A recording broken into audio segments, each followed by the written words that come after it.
دوستو اللہ تعالیٰ سے ہمیشہ اچھی امید رکھنی چاہیے، کیونکہ اس کی ذات بابرکت سے جیسی امید رکھو گے اس کو ویسا ہی پاؤ گے۔ اگر تم ایک خوشی کو لے کر بار بار خوش نہیں ہو سکتے تو پھر ایک غم کو لے کر بار بار کیوں روتے ہو؟ جی ہاں دوستو، اگر تم ایک خوشی کو لے کر بار بار خوش نہیں ہو سکتے تو پھر ایک غم کو لے کر بار بار کیوں روتے ہو؟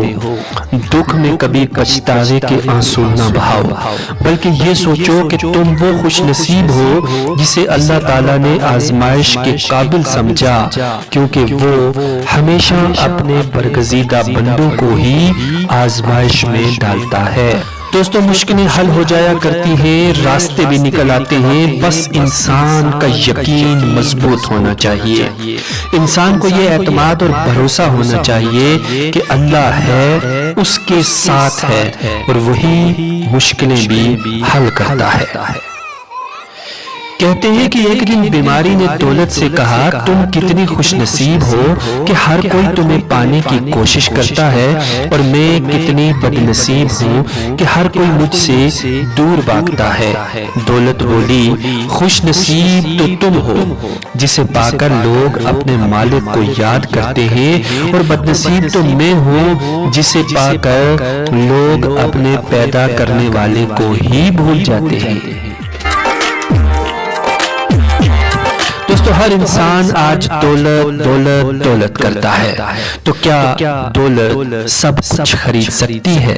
کیا ہم اپنی دولت سے ہر چیز کو خرید سکتے ہیں؟ تو جواب ملے گا جی نہیں۔